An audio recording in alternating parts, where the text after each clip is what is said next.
Welcome to the cabin, episode number 63. We said we were going to introduce ourselves with our names more often, so let's do that, shall we? Okay. Okay. I'm Eric Paulson, hogging the intro here. To my left is the lovely Mariah Haberman. Hi. Mm-hmm. I'm Susan Foch. I'm Audio Dave. The lovely Susan Foch, the lovely Audio Dave. Come on. Well, thank you. Well, see, there you go. I'm not going to call myself lovely, but I appreciate you calling me lovely. We always appreciate that. Yeah. Welcome to the cabin, folks. Yeah. So hopefully you've been with us since the beginning. If not, we're glad you joined us part of the way through. Because we've been at this for, about a year and 2 months now? Yeah. Something like that. So Time flies. yes, change is inevitable. And so we'll be talking about that today and Yeah. a bunch of other cool stuff. If I ugly cry during the show, please cut to an ad. Who brought a piano in here? Oh, it's so sad. It's my funeral, it feels like. We got some important stuff to talk about today. Oh. And we have old fashions to We ease, do. ease Yes, the we pain do. of that. Yes. Let's drink up. Cheers to that. Just the abrupt delicious. stop to the piano music. Well, In you can't drink exchange an for old the fashioned edit and and play the post. piano at the same time. He's a man of many talents, that Audio Dave. Audio Dave can only do so much. Wouldn't that be the most Wisconsin performing thing ever? Drinking old fashions while playing the piano Yes. or the accordion, I suppose. The accordion. But today is not a day for accordion music. No, it is not. We'll get into it Sadness. Yeah. after this. Just Do hold not on not that. edit this out, Dave. Dave's coming apart already. It's not a good look.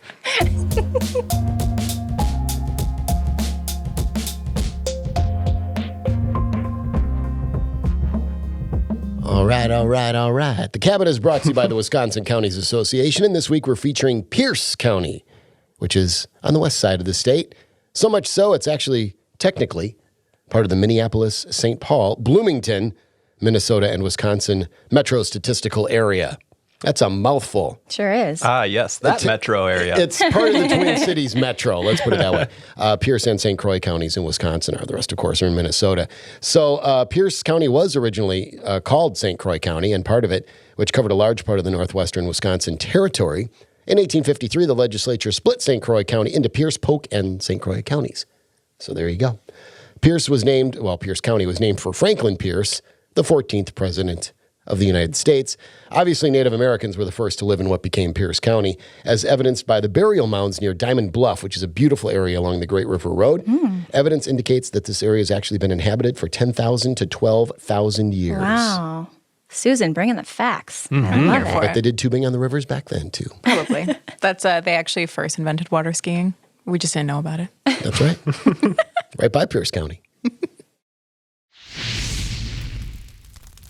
We've lit the flame. Ugh, I hate this. Are those bridges? Bridges being burnt? Ouch, I hope not. No, I we hope wouldn't be not. doing this episode this way if that were the case. We wouldn't be so sad if that were the case. We'd be playing Cool in the Gang Celebrate. Forgot the licensing in that case. So, Mariah, why Yeah. are we here and why are we so sad? what do you have for us, Mariah? Oh, this is going to be so hard. You cannot. I'm already tearing up. I'm thinking piano music's helping. Yeah, this is actually, so it's my last show, obviously, of the cabin. And I'm heading to Atlanta, which means no more TV or I was going to say radio or podcast or any of Discover Wisconsin in general. So it's not just saying goodbye to this, it's saying goodbye to all of Discover Wisconsin, which is sad, very bittersweet. But I feel like I kind of, I've been here 8 years. I kind of get to a point where you're like, it's time for the next thing. It's time to move on. So here we are. Bittersweet is, I know, the most cliche adjective to use, but it's so the right one just because it is like so many, 8 years of memories, and it really has been the best ride with the best people. Oh, God. Cue up the music. Dave, 'cause- Not funeral music. Please play Britney or Madonna. Here, let me help out. Wisconsinites are not good with emotions. So this is par for the there's no course. supper clubs down in Atlanta, right? No, cancel the trip. Yeah. Yeah, so that's that. Somebody else talk. Well, thanks everybody for tuning in today. No, I'm just kidding. There's a lot more. Sorry. There's a lot more that we have today because as Mariah, moves on, because like we said, change is inevitable and people want to grow and do more and more things. Not that you won't ever come back to the state or anything. You'll be back. For sure be back. We'll probably be talking with you here. We're pros soon, at but- remote podcasting. Yes, if we that's of We are. interest. And I want to hear you once that accent kicks in. Oh boy. Y'all. Yeah, I've been joking that I'm just gonna hide in the office here, and you guys are you're gonna be annoyed. I'm gonna be sticking. No, I won't. I There'll will just still be random listen. pranks all over the Oh office. yes, I will that- definitely. I'm already in cahoots with someone who is. I'm not gonna give too much, but there's some. The spirit of Mariah will live on. I'll just say that. Watch yourself. I've heard tell of some pranks recently, and I'm guessing you're behind them. Maybe boy. not. Yeah, but someone asked me the other day, they're like, "Do you feel like a traitor?" I was like, "Oh man, I didn't really look at it that way." Because you're going to the South? Yeah, I mean, what's funny is I took this job when I was 25, and I actually was job searching. I was like, I'm going to move to California, New York. I was like this, 20-something, going to do PR in some big city. And then this kind of landed in my lap, and I was like, this is the only job I think that would keep me here. And so the Atlanta thing, or just moving out of state, was kind of this I felt for a long time, I wanted to experience being out of the Midwest for at least a little while. And if it doesn't work out, if I don't like it, I figure I can always, travel back and bug you guys again. Yeah, that sound was not a bridge burning, so that's good. Yeah. And I've noticed this because I was born here and I grew up largely elsewhere, Illinois, Michigan, Texas. And one thing about if you're born and raised in Wisconsin, a lot of times no matter how much we show on Discover Wisconsin, how great Wisconsin is, people have a tendency to want to leave. Like, oh, there's got to be, California's cool, New York's cool, Atlanta, Texas, whatever. And then after a few years, most come back. A lot of Wisconsinites are boomerangers. Yeah. So, Yeah. but you have to kind of do that because it gives you perspective and it helps you grow and it helps you learn new things. Yeah. And a lot of times when people come back after having been elsewhere, they've got all these new skills and connections that help them for the rest of their careers. So, Yeah, for sure. it's a good thing to do. Yeah. It's I think just so. not fun I to hope watch so. it right now because Well, it's still weird to me. It feels like a month-long goodbye train. So having all these conversations and happy hours, which, it's been a lot of emotional conversations with people who have all been amazing and have said basically this, happy for you, sad for, the door's always open, and I appreciate that. I really do. What's interesting is the number one comment I've gotten from people, and I'm sure you can relate to this, Eric, over the years, is you have the best job ever. You have the best job ever. And I agree. I mean, I think I agree with that for different reasons than most people think. I think people assume that I was on the road literally every day. I definitely wasn't. Actually, hosting is a pretty small part of my job. The job I'm taking, I'll be director of marketing at a digital agency in Atlanta called Definition 6, and they're in media and entertainment, do a lot of teaser work for Nickelodeon and CBS Sports. So it probably doesn't seem like it's in my wheelhouse to people on the outside who probably think I'm moving to do something totally different. But what I've done, our parent company here at Discover Wisconsin is called Discover MediaWorks, and I've been employed by them in a much more of a marketing sales role over the last 8 years. I always say that the hosting and this podcast stuff is always the fun bonus job. It's fun. I love it. It's definitely a smaller part of the role, which is what I've loved about the gig, that I've gotten to do so much. And I do want to shout out right off the top here, Mark and Lisa Rose own Discover MediaWorks, and they've given me literally every opportunity since I started 8 years ago, and I'm super thankful that I said to them, I feel like you guys believed in me before I even believed in myself when I came here. I had no TV experience, so the fact that they were giving me a job, I was like, really? You're gonna, okay. And so, since then, it's just been, tons of amazing memories. I wish I have a scrapbook in my brain of 8 years of on the road memories that I feel super grateful for. And we're going to dive into those a bit in this episode Yeah. and pepper you with questions. Hopefully you won't get salty. See, I'm being this corny so Mariah doesn't miss me. Yeah. I will so miss your jokes, Eric. If you can just text me every now and then like a ridiculous dad joke, I would appreciate that. Random dad joke of the week. Okay. Yes. I can do that. Perfect. That would make me happy. Yeah. Yeah. All right. Let's harangue her. Yeah. Who wants to ask the first question? Okay, I will. Because we started close to the same time. I was shortly after you. When they had host tryouts, she got accepted right away. I was rejected initially, brought in later. No. Actually, I want to tell that real quick, because a lot of people ask me how I got into it, and I'm going to let you ask your question. If that's okay. Yeah, absolutely. A lot of people ask me how I got into this, and I didn't get in right away. Actually, I messaged someone, I forget his title, but he was in the digital, shout out to Michael Pilsner, he was on the digital design team at Discover MediaWorks. He wasn't the one to make the decision at all on who's hosting, but I asked, could you get my name in the door or talk to whoever does make the decisions? And I think it was like, in my head, I want to say it was like 8 or 9 months later, I just kept staying in touch with him and asking, how's it going? He just like, timing's not right, not quite yet, but hold tight. And eventually, Chad Diedrich, another shout out, he was my first boss when I first started here. He brought me in, and then that's kind of how it got going. But I do like to share that story because I think a lot of people think you just like it does fall into your lap, but there was some persistence on my part too. So a lot of people ask that, so I just wanted to share that story of how you gotta be persistent but not annoying. Would be my advice. Because I was kind of like that, but Greg Smith, shout out to him, of course. He had told me that Greg. they were moving to multiple co-hosts. Yeah. Which was a radical idea for the show at the time. Yes, like it was. Having Multiple two people. on a regular basis. And then it was you and Colin. Yep. And I tried out, and I wasn't you or Colin.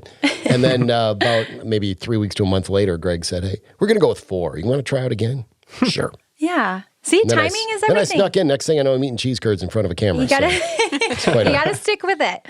You got to stick with it. Persistence does pay off. It does pay off, but don't be annoying. And there's a learning curve with all of this. So let's think back. Yes, So this was about 8 years ago, definitely. right? When you started. Yeah. Yep. What was it like for you getting used to doing the show? Like when you first started? I mean, I know what it was like for me, but I had a little bit more TV experience. Yeah, I really had none. I had pageant experience. So I had experience public speaking, but totally different thing. I mean, that helped without a doubt, but different thing being on camera. It taught me a lot. I thought I was self-aware, and then you go back and watch video of yourself communicating with others, and it's a different thing. I always say, it's surprising to me, I think on-camera people have a little bit of a rap for being all about themselves and thinking highly, but I'm I've always hated, watching my stuff back because I was so self-critical, because you you think you're coming across one way, and then you watch it back, you're you want to change it. At least I did. I wanted to change everything. You're always your own worst critic, and Yes. it is a little self whatever, because Yeah. when you're watching the show, you're studying your own every move. You are, yeah. Thinking yeah. back to what you were thinking Yeah. about or trying to do. Yeah. I mean, the first time, I won't make this all about me, but I'll tell you one quick story. There's one spot where we were filming at the Old Fashioned in Madison, and I was interviewing Bob, I forgot his last name now, but he's the head chef at Old Fashioned. We were talking about his beer cheese soup. And if you look, I'm doing this with my hand where I'm kind of rubbing my thumb on 2 fingers. And it was just a nervous move because I was trying desperately. I was listening to what he was saying, but I was trying desperately to figure out what to say next. Yeah. And I just saw that little move. I'm I got to stop doing that. It's funny. You learn the mannerisms. Yep, the words that you use too much, the ums, the things that you say, the way you pronounce words.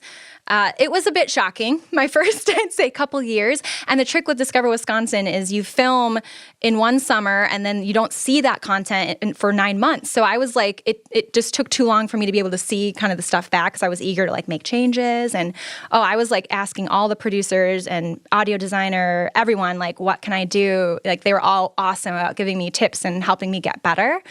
And then figuring out how to interview, figuring out how to co-host, that takes skill. That's and I thought we do a ton of that. That's something I wish I would have gotten to do more with you. And that was some of the most fun is when Yeah. we were able to play off each other. And sometimes we had all 4. Yeah. together. Yep, and this has been fulfilling in that way because getting to work with people and co-hosting and there's some hosts who aren't good at that. That's really difficult for them to kind of share it a little bit, share the conversation, and I always enjoyed being on camera with others.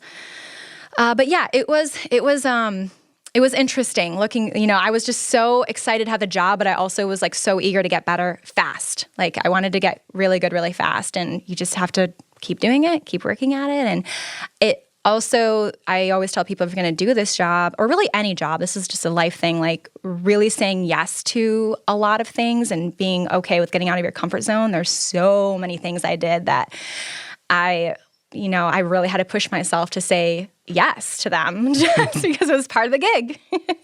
Well, what episode did make you get out of your comfort zone the most? Because I feel like I've seen you do like hang gliding and just like a ton of crazy stuff. There are many things. Hang gliding, yes, I was nervous for that. I water skied behind a plane one time, which was my first season. That was hard. Oh, was that in Janesville? Lake Arrowhead. I was in a water ski show. Yeah, I remember that too. You're like on the top of the pyramid thing. Well, I'm like, not the top of the pyramid. Well, you were on top of people. One guy's shoulder. One guy's shoulder. Eric's painting it I like must I'm remember like it tippy top. A lot of like very athletic sort of out of my comfort zone things. But honestly, I'd say some of the interviews were intimidating. Just meeting people who I thought were really successful and, having to sit them down and act like I wasn't intimidated because fake it till you make it type thing. Or work, sometimes a lot of times on TV, you're doing interviews with people who are just really nervous and, it's part of your job to kind of comfort them and work with them behind the scenes before you get on camera. Those would test me a little bit, but I did like that challenge. Anytime you have to do really athletic things, but also host, like, give an interview like while you're doing something really intense can be a trick as well. But it was all fun. I mean, there was nothing that I was like, well, there were a couple things I said I will not do. I had a producer ask me to artificially inseminate a cow one time.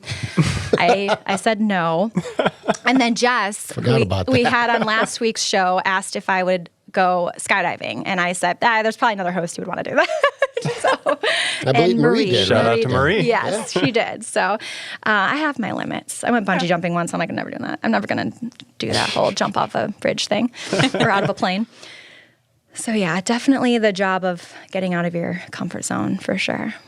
Well, switching gears, the show is Discover Wisconsin. Are there any places that jump out to you that you had never heard of that became mainstays in your life and you found yourself going back to again and again after finding them through the show? Well, the state park system, for sure. I had really only been to Lake Kaganza, Devil's Lake State Park, and that's probably it before I did the show. I came into it thinking I knew a lot about Wisconsin, but it was like, no, I didn't. I definitely didn't. My family, we went to the Dells a lot, but beyond that, there wasn't a whole lot of discovering that, we did growing up. So yeah, I'd say the park system was big for me. Just I constantly in my own free time will just look at a map or look online. There's a couple in the Madison area here that I haven't even been to yet that I want to go to. The Driftless area I've brought up a lot. Like I still remember the first time I drove through the Driftless area. It was before I had the job here, but it was like, whoa. Like it just blew my mind that it didn't look like it didn't look like where I grew up. It didn't look like my version of Wisconsin. And it starts only a few miles west of Madison. It's not far.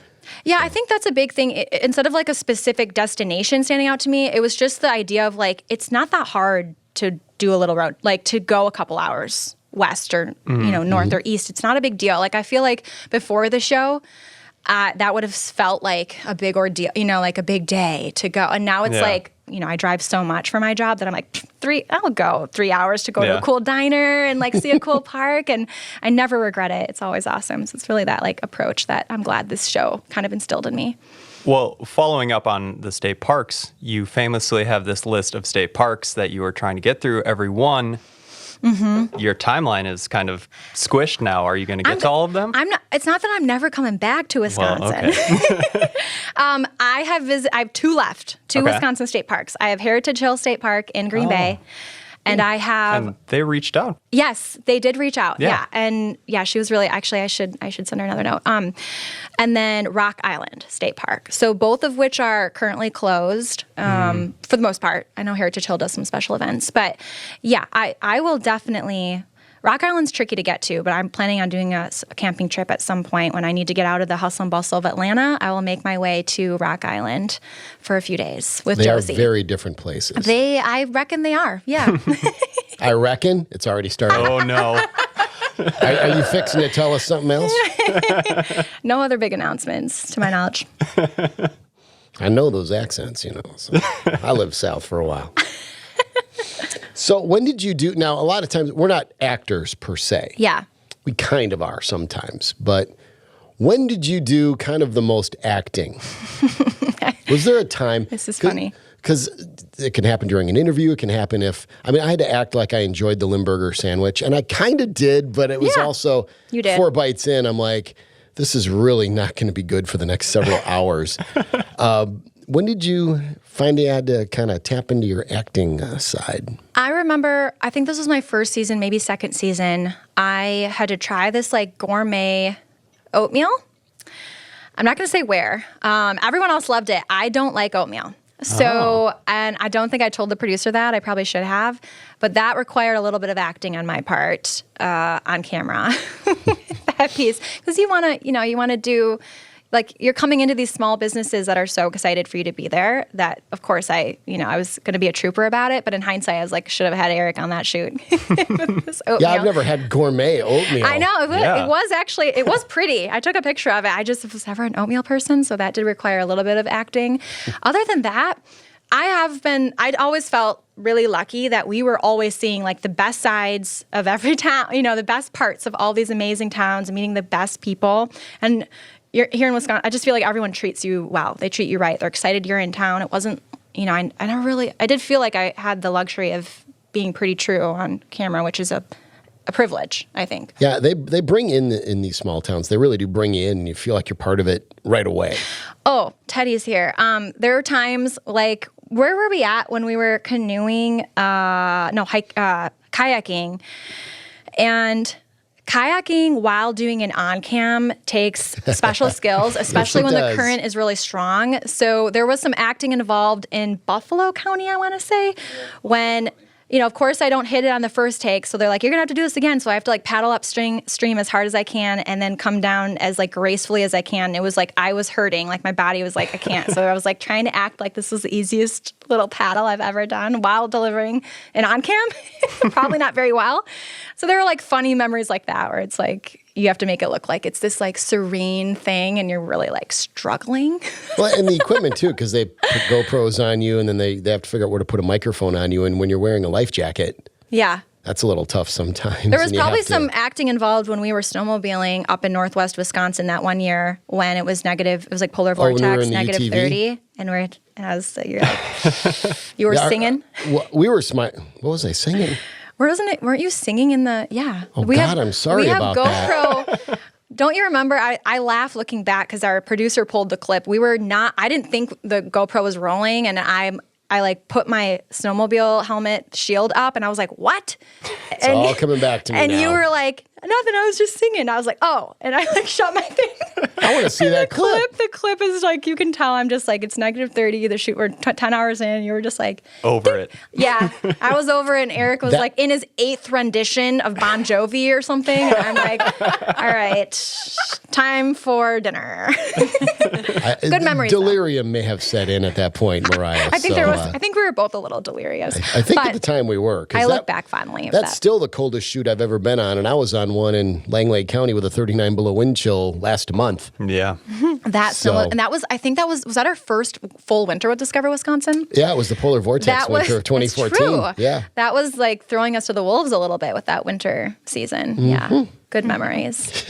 Very fun We memories. warmed up at Gronk's. Oh, yeah. We had to do, that was kind of a workaround episode because we had to switch hosts in the middle. Oh, that's right. So I showed up. Yeah, that was funny. So funny. Oh, my gosh. walk down memory lane. But it is nice getting paid to drink beer and eat cheeseburgers and make snarky comments. Oh, yeah. Sometimes. There's so much about this job that's like, oh my gosh, I can't believe I am walking away from this. But I think when you get to a point where you're like, you take it. I don't know if this is like overly candid, but you take it for granted a little bit and you're out there. You're like, I know there's a lot of people who would die to do this. And I want to make sure I'm, it's still challenging for me. It's still pushing me. And in many ways it was, but I did feel like I got to a point where I wasn't nervous anymore. There weren't things that, like, I remember when my first couple seasons where it was like always butterflies and nerves. And then you get to a point where you're like, this feels easy. This feels easy, and I love it. I enjoy it, but I feel like I kind of needed that thing to push me just a little bit more. You need some of that discomfort to grow. Yeah, I think butterflies is good, and they were just not happening. They're happening like less frequently, and but I love like being like I always feel like we're so lucky to do what we do with the crew, and that we're out and about all the time. Like getting to go out on location is like such a gift, I think, to be out of the office, and that I'll miss essentially going on field trips with like my favorite people. Like that'll be hard. And just checking out all the cool places. I mean, because we'll film places and then you go to lunch or dinner or something at a tavern or a bar or a supper club or something like that, and you really get the full experience. Yes. And it's really wild. Now, how often have you been recognized? A lot. I mean, not during COVID because I've barely been out and about, but quite a bit. I might have told it here in the cabin, but I remember being in Quick Trip getting beer and I had like both arms full of beer, and I like saw this guy in my peripheral vision. I was on the phone. I like didn't think much of it. And I got off the phone. He's like, "Are you the girl?" And I'm like, "Yeah." Usually people are like, "You look really familiar." And then they have to like piece it together. Actually, I just got recognized at Potawatomi State Park. I was with Josie, and I said hi to this group of people were right next to me. I said hi, and they kind of all looked at me, and then the one lady like started walking away with a Miller Lite in her hand, which I laughed because they're like in the middle of a state park, which I'd probably just exposed them a little bit. I won't name names. She's like running after me with her Miller Lite in her hand, and I was like, oh God, what? She's like, are you the girl from Discover Wisconsin? Like I always have to finish the sentence for them. They're like, yeah, we knew it. You'll see that where people in a group will be like, discussing it amongst themselves, and you can almost tell when they are, and then somebody gets up and comes over. Yeah. You know what's funny? The first time I got recognized, I think it was like a good 2 seasons into the show, I was in Indiana. Oh, wow. I was at the Indy 500, and I was watching, they had like a red carpet at the Indy 5. I'd never been there before, and like Patrick Dempsey was like coming down, and I was like, oh my God, McDreamy. And this guy right next to me is looking at me like, and then he looks again, he goes, I don't know any of these celebrities, but I know who you are. And I was like, wow. You're watching the right stuff, sir. Awesome. Wow, for your first time getting recognized. Isn't that funny? That's pretty crazy. In Indiana. So I've never since been recognized out of state, but that was like the one time, and I'm like, that was really funny and ironic to me. But yeah, there's definitely it is always surreal, because that's one thing about working on camera that makes me feel a little like, so not bratty, but it's like you're so lucky that you're doing a job that people are like clapping and patting you on the back. Like nobody does a job that they get literal public recognition for on a regular basis. Like we're really spoiled in that way. I'm sure it has not happened to you, and amazingly, it's not happened to me. Nobody's come up to me and said, "You suck." Nobody's been critical. No. Social media, different story. Oh, that sounds interesting. Yeah. I'm not privy to some of these comments. Well, I will talk about that because I think this is really interesting, and 99% of people are awesome. That's my general take on people in the world. When I first came on Discover Wisconsin, my main job was to handle the social media, and we were us 4 hosts were taking over for previous host, Emmy, and it was never really explained to viewers like why there was a transition. And so I think there was some just confusion, and I don't blame the viewers for being like, what's going on? Like people don't like change, and they want to, they want to be given some reasoning as to what's going on. Well, there were definitely some not so nice emails that I always found fascinating because I would personally respond to them. And almost always they would write back like, oh my gosh, we had no idea you were going to be the one to get, they think this is some big corporation and I'm never going to see it. And So they're cool at talking smack behind your back. Oh, keyboard smack talking is very easy to do. But when I would say something very polite back, like, I'm really bummed to hear you're not a big fan of the new format, but I hope you give us a shot. And almost always like, wow, I'm really sorry. Like, I didn't realize you're going to be the one. We'll definitely keep watching. And I was like, well, I'll give them credit for coming around and not being so angry.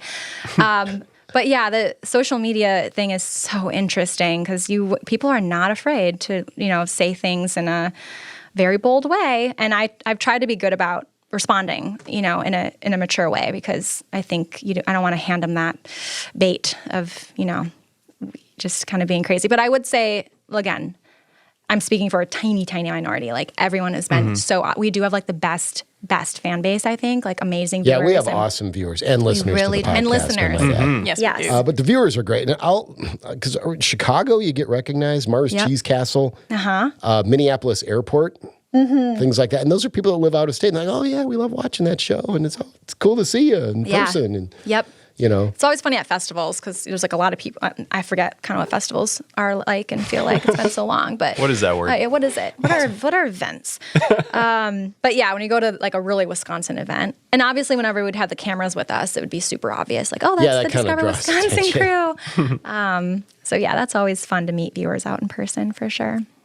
Well, you had mentioned some of your favorite memories were hanging out with the crew and kind of the off-camera kind of things.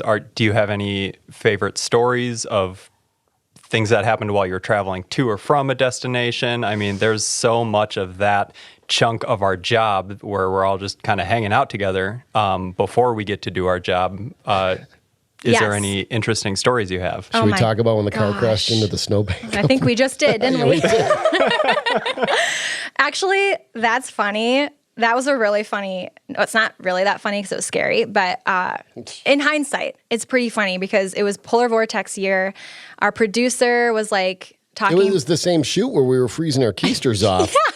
On the UTVs. That was a pretty eventful, that was weekend. A busy weekend. And we were driving like this little Impala. And we were talking about going to the Apostle Island, the ice caves. And because that year they were open, so it's a big deal. And so I was like, yeah, let's go. And I could tell you were just like, you had like a date that night or something. You wanted to get back. Did I just expose you? Sorry. It was definitely a date. I could tell he wanted to go back, and I was like, no, we got to go to the ice caves. So we're trying to go. And our producer, Casey, he's he's a little speed demon, took a corner too fast. And what were we doing in the back seat? That sounded bad. What were we saying in the back seat? We were both looking at each other. No, we were both looking at each other going, he's going a little fast. Yeah, I think I was like just about to say something like. Yeah, but we were looking at each other going, this road's kind of slick and snow covered. Why is he going 60 something? Yeah. Next thing you know, right in. Boom. So in conclusion, we did not make it to the ice caves, and Eric did not make it to his date. So it was a lose-lose. That was like I got home at like midnight that night.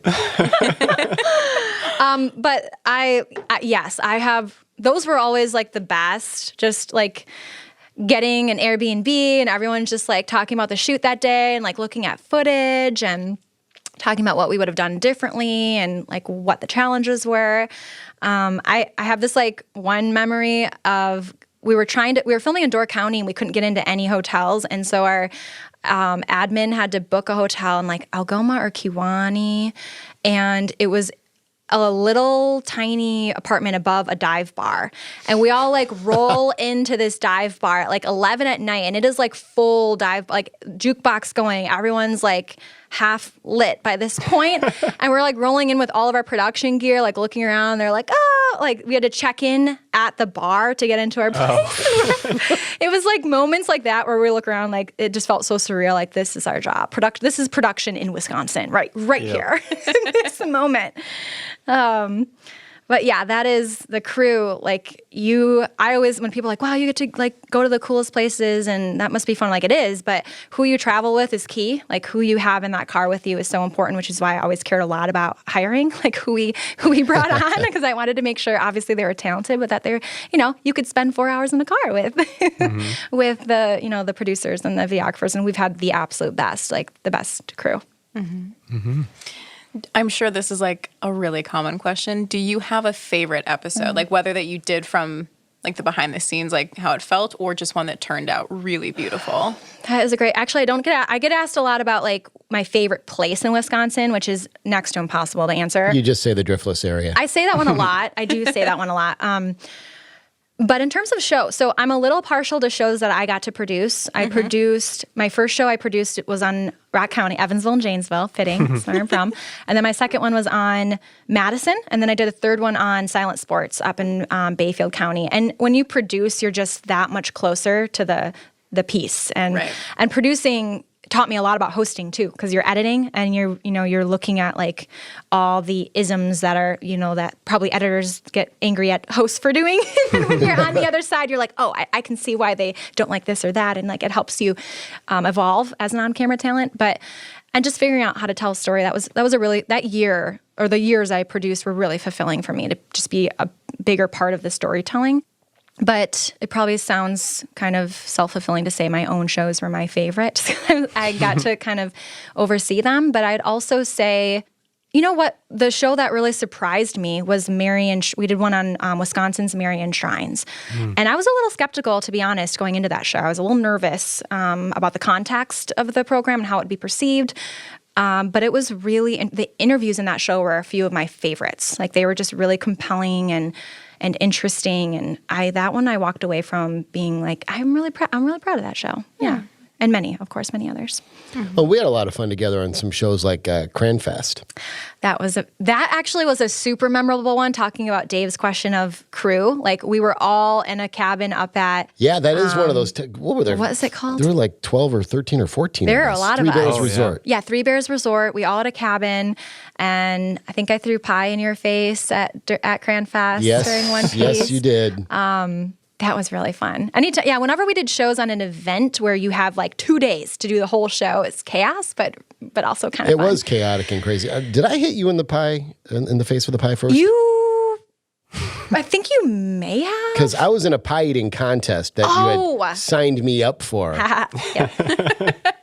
And because actually I have the raw audio of us doing the opening, like all 18 takes. Oh my gosh. And it's actually pretty fun to watch. I bet. Because I think I flubbed it more than you did, but just in every case, it was just kind of funny to watch. Yeah. I'm not a big bloopers guy, but that was a good one. Oh my God. Come on. To watch. Well, I mean, King of blooper. I don't normally watch were you other saying that shows seriously? bloopers. Well, I don't know, if a blooper like for a different show and somebody laughs, that's not that great to me. But We're the way here we to keep screwed you up honest. was stellar. Yes. And we have had a lot of fun on camera, because I was just thinking the Sheboygan show with the kids. Remember that? Oh my God, yeah. That was funny. Our little mini-me's. We had mini-me's, and they did the intro, and they kept screwing up our names. Grace, I think was her name, kept calling me Mariah Paulson and Eric Haberman, and she couldn't get it how right. horrified Mariah looked when she said Mariah Paulson. I actually I felt really bad that my reaction was a little bit much, because you looked genuinely offended, and I was like, I didn't, sorry. I wasn't offended. I was just kind of like, That one. And there have been people who've met us or me sometimes like, so are you and Mariah kind of dating? I'm like, that is no, a funny assumption. not. I think older generations, like my grandparents, will be like, which one of those boy hosts are you dating? I'm like, none of them, grandma. It's like not a thing. I was just so flattered that someone would consider that as a possibility. I'm like, yeah, thanks for...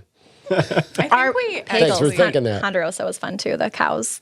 Oh my God, Pagel's Ponderosa. Yes, you're the only person I've ever milked cows with. Oh, I'm flattered. We're like...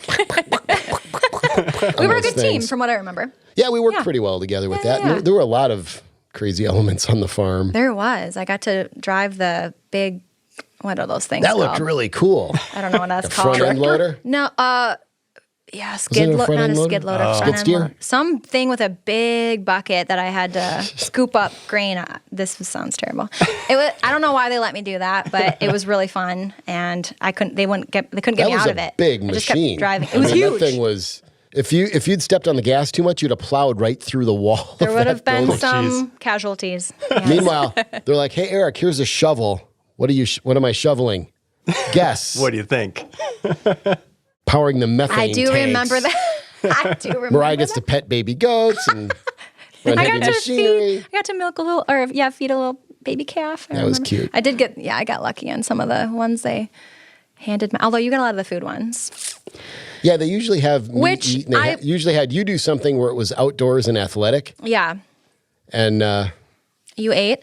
I'm not give me super. burgers. I love all the food, but I will be honest, and I think I've told you this. I've never loved eating on camera because it's a different thing. Like you have to take. That was actually something I had to learn right away with the show. Is you have to take little bites, and it's just often you're interviewing someone while you're eating, and that's never easy to do. That's like always awkward, even in real life. Like it's hard to do, and then like you add the cameras, and you're like, I know I have stuff on my face, and yeah, it's always tricky for sure. take a bit.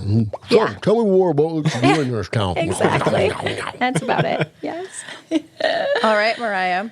Do you have any last words of wisdom or some love that you want to give to the cabin listeners? I mean, I'm just super grateful. Like that's the one word I think I've just repeated nonstop is I'm just really grateful for the team here that I've, was given this opportunity and just being able to work with some amazing people over the last 8 years. I'm grateful for our viewers who continue to watch our show every week for years, way before I even came on. Just like hearing people say they've been watching since the late 80s, like being a part of that legacy is something I'll never, ever take for granted. And the show's actually older than you. I know, a year older than me, yeah. And, with the cabin, it's like I felt like we were rolling the dice when we launched this, right before the pandemic. And I didn't know how it was going to go. And just to see the response and, that listener base there grow has also been so humbling. And I'm just really grateful. I want everyone to keep listening. I will now be on the other side listening to you guys. So I'll stay subscribed. You can watch too, like our on YouTube. Fan. Yeah. Andrew. Our one fan. Here's all our fan coming out to see you, Mariah, for your last episode. Yeah. And in terms of advice, I think go out, just go explore. Like go see what's in your backyard. Go out of your comfort zone. Like from a career perspective, that's something I always tell people. Like if you want a job like this, like you've just got to go do it. Like I always tell people, if you want to host, like go do it right now. Like go grab a camera, upload it to your Instagram, like do it. There's nothing stopping you. You don't need the viewers will come. Instagram didn't even exist when you started on this show. Yeah, it did. Is IG that? Really? Yeah. I thought it was just... So everything existed except TikTok.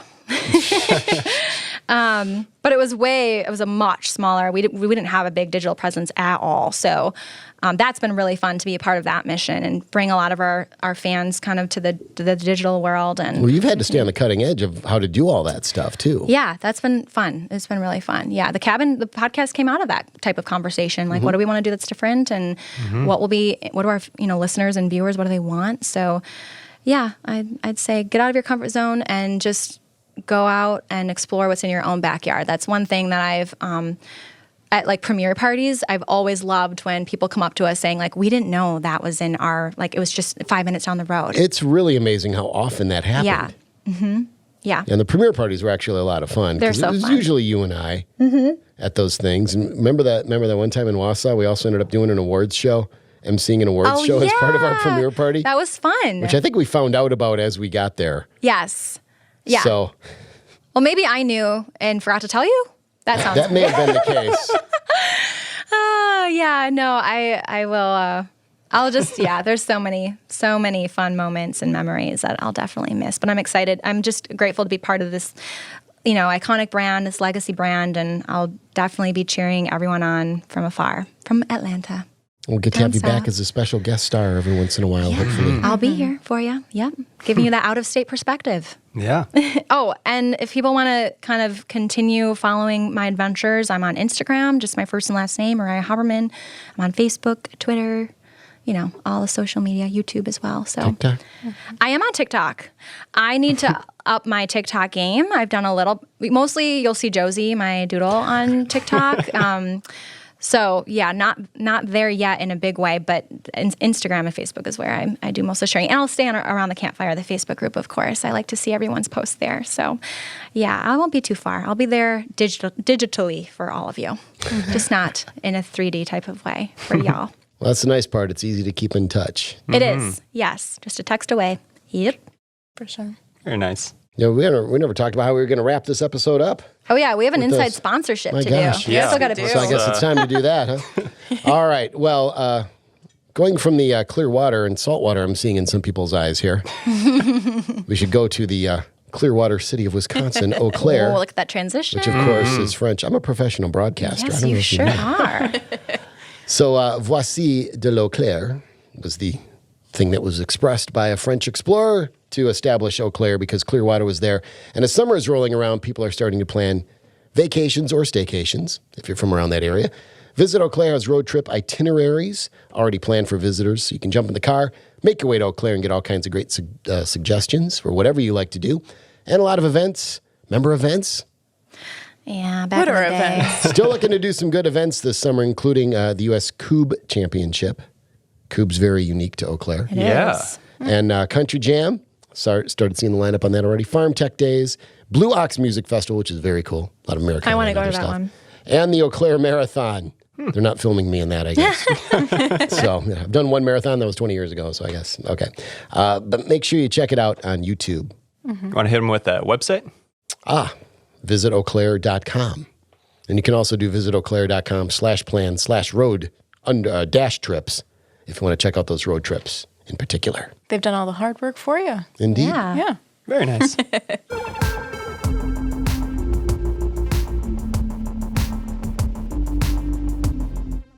Oh, I'm so happy I get this review. Of course you do. I I'll spent a miss lot the of read. time picking out the right one for you Oh, to read. good. I love it.